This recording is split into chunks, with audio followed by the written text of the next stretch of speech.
Good evening, everybody. I hope everybody's doing okay today. This is your favorite Warlock Jay here, and I want to do a review of probably one of my favorite, probably one of the most underrated RPGs out in the market today, Kuro, which is published by Cubicle 7. I am a huge cyberpunk fan.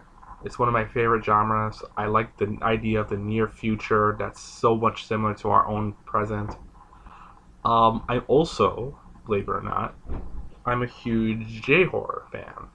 And so Kuro, this game right here that I hold in my hands, is a game of cyberpunk Japanese horror. You have all your basic characters. Character creation is just a point-based system. You get a set number of points based on how old your character is. Like if they're between this age range, they get a set number of points.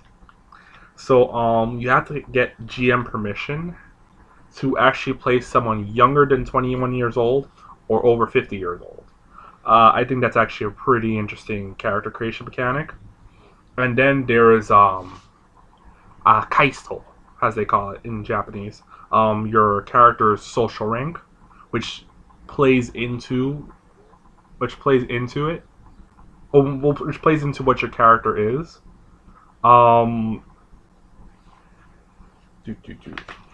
And also, it's a skill-based system. So, as you can see right here, these are all the skills. These are just like there's like a whole page of skills. Some technical skills have prerequisite skills. Like for example, say if you want to have an electrical skill, you'd have to have a prerequisite in one of the physical sciences, and some of them more advanced, like the engineering skills, require more than one. So like for example, robotics, you have to have a skill in electrical, mechanics, and microphotonics. The book also gives you a couple of archetypes. Some of them are your cyberpunk staple. We have your fixer, we have your media idol, we have your cop, and then they come a couple of things. You have your students, your private investigators, your occultists, which are essentially like your John Constantines without the magic. That's another thing. There's no, at least in Kuro, there's no magic system.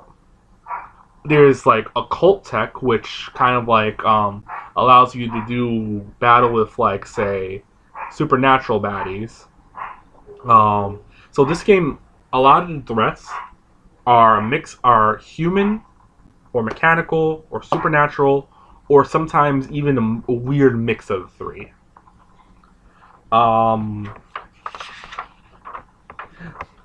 Like if you ever played like Shadowrun or like Cyberpunk 2020, there's no really a matrix per se.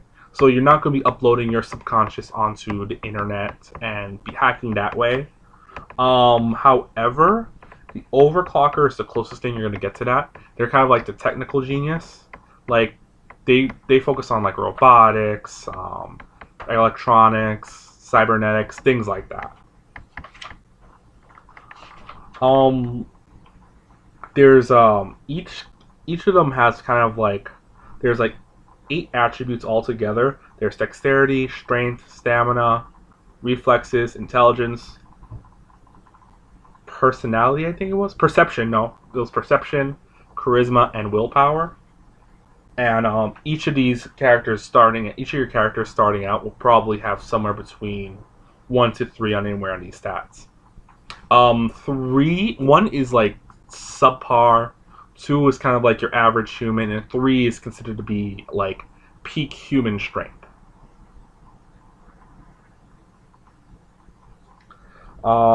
Again, there's skills, then there's sub-skills. So let's say if you want,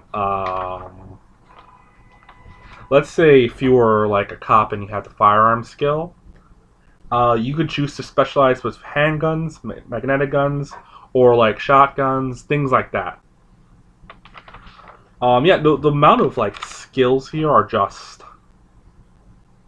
it's just pretty mind blowing.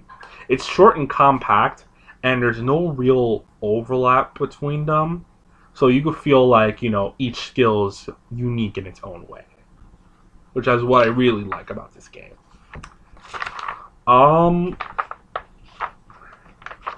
There is also there's throughout the book there's just a whole bunch of like small little adventure hooks or ideas that the GM could milk. And they also have a little bit of world building in here. From on page 19 in the book, you'll see my personal favorite hook: soldiers of the Mononoke Company. Amid the multiple urban legends appearing in the esoteric circles, in the same vein as the taxi driver strangling White Lady or the little girl that burned sewer workers alive, the one concerning the Mononoke Company is told more often than not.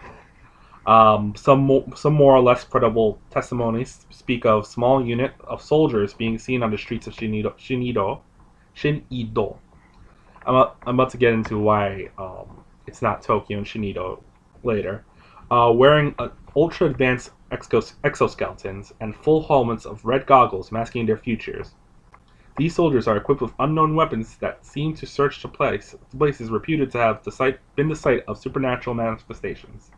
Some think this Mononoke Company is under government orders.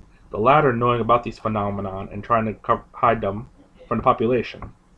The more pessimistic ones think that all this is due to government experimentations running amok.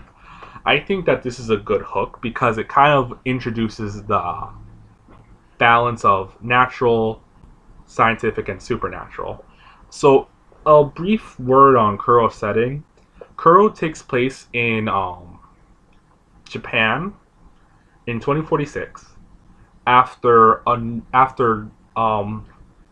international tensions begin to boil over.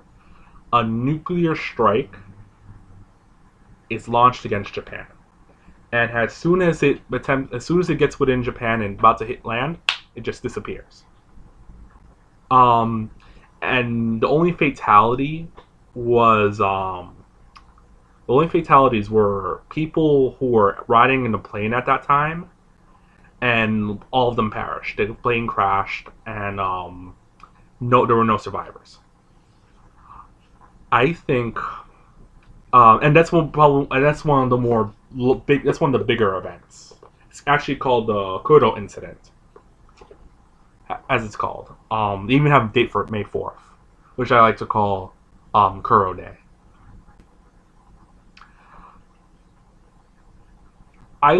So back to what this block was saying. I like it because it kind of gives you a sense of what to expect from Kuro.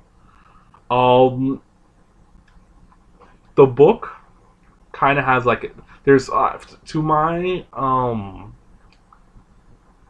knowledge, there's 3 books out. There's Kuro, Makura, and Kuro Tensei, and each of them they're basically like 3 campaigns locked together, from what I've been told. And it's basically like in Kuro, your characters are just baseline humans. One of the main shticks about this game is that combat is very, very lethal in this game. Like, most characters, if you're really, really, really prepared, you will not survive even the weakest monster encounter.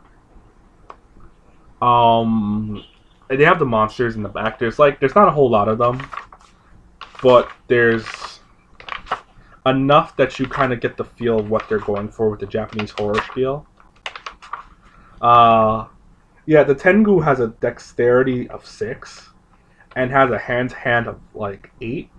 So, how rolling things together is that you take a skill, you take an attribute, or sometimes you'll take a skill and a skill, depending on what you're trying to do. Take all the dice, roll d6, and you just add them up all together and compare it to whatever the other person rolls. This game is super, super lethal.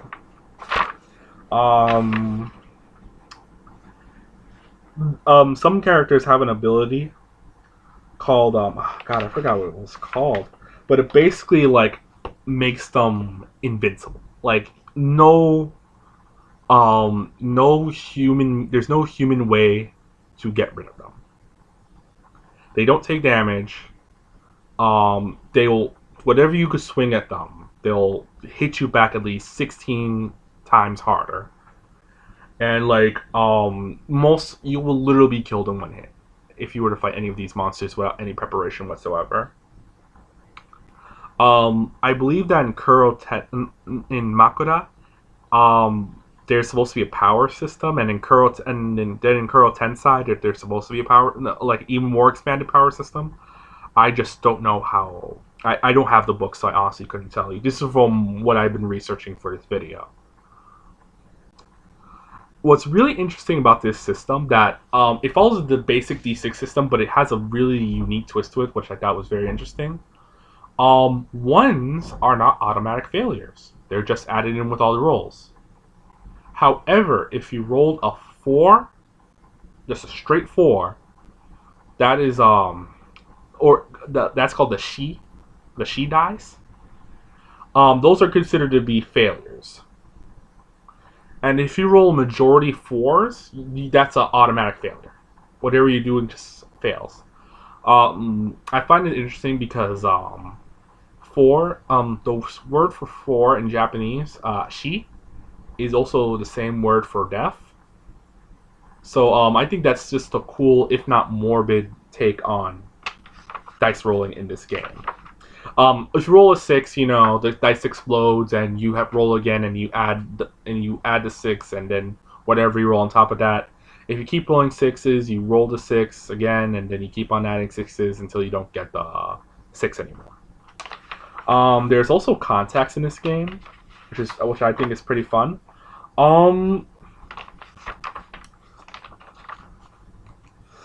The gear in this game is alright. Like with a lot of Cyberpunk games, this is very gear porn heavy. Like characters can get anything under the sun from like magnetic pistols to like iPods. It could be like you could get whatever you want under the sun, and it kind of gives these players like a false sense of like, oh, I could take on anything. I have these magnetic pistols and exoskeleton, when the Grudge could literally just stun you with one touch and then just kill you right then and there. So it kind of gives the player a false sense of hope that whatever I make is going to be just whatever I make is just going to be fine. It's not going to be fine. Truth be told, most players will probably end up making characters that are basically not really combat oriented. Like one time I was playing this game. One time I was playing Kuro. It was just a one-shot campaign, and I played a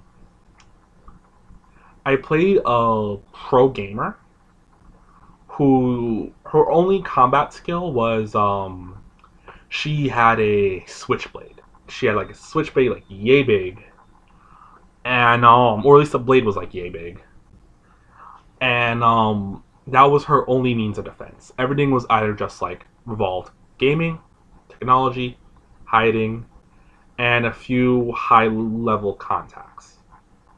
That was it. In fact, I think outside like the cop and like law enforcement, soldiers, and criminals, I don't think any of the pre-made characters actually have any combat skills. The student doesn't have any. Yeah, the media idol doesn't have any. The occultist, believe it or not, has 0 combat skills. Neither does the overclocker. So essentially what they would be making is just like regular or ordinary human beings, just like you and I. And I think that's really interesting. I'm not knocking the system for that or anything. I think that to play as someone else in a far-flung future where things aren't okay, I think that's a really interesting RPG setting.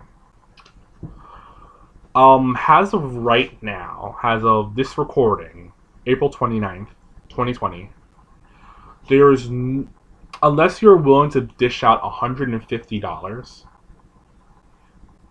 there's no current physical way of getting a physical copy of this game. I actually bought it when it was cover price $35, which is a steal. I understand that I believe Drive-Thru RPG has it has it in English and it has it in French. I have not seen Makura on the market yet, and I believe Kuro Tensai is somewhere on the market as well. What's interesting though is that the Kuro core rulebook is in hardbook, but Makura and Kuro Tensai are actually paperback. Which I don't know if that was a decision on Cubicle 7 itself, but I just think that's a really interesting thing to point out. Do I recommend this game? Again, if you like Cyberpunk, if you like Japanese horror, I highly recommend this game. And also, let me put this as a caveat. This is in by no way, shape, or form a game that should be played by anyone under the age of 18. I say this because this game has a lot of dark, triggering elements to it. Like, again, it's a horror game. This is not your game of fantasy daring do that you would see in Dungeons and Dragons, Pathfinder. This is a very dark game. This is like Call of Cthulhu levels dark. And as the game points out multiple times, sometimes the most darkest human fears are all human based. That being said, if you're a big fan of Cyberpunk, if you're a big fan of Ghost in the Shell, if you're a big fan of The Grudge, if you're a big fan of Ringu, I highly, highly recommend these books. I highly recommend investing in Kuro. Yeah, I just, it's just probably one of my favorite role-playing games out there. Like, it does a good job of displaying the world. It does a good job explaining who the characters are and what you'll be playing. It gives you a good idea. Oh, and one of the best things I must have left out is that it gives the player or the game master a good idea on how to run Japanese style horror. It just lays it out there in just a very concrete manner. They talk about like the differences between American horror and Asian horror. The idea of not being afraid versus never, not being afraid of anything versus never being afraid. The stages of like Japanese horror, and they also include a scenario called origami, which I have to admit is very railroady. If you don't like it, you would have to make numerous revisions because it's very, very railroady. I also like the appendix and the inspirations. They cover things from like music, movie soundtracks, movies and TV shows, anime, novels, manga. And a lot of I look up a lot of the musical section and soundtracks. It's perfect, awesome, love it.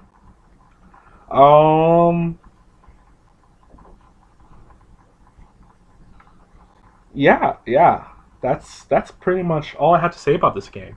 I highly recommend that if you can handle it, if you can find a copy that won't set you back $150. I highly recommend getting a copy.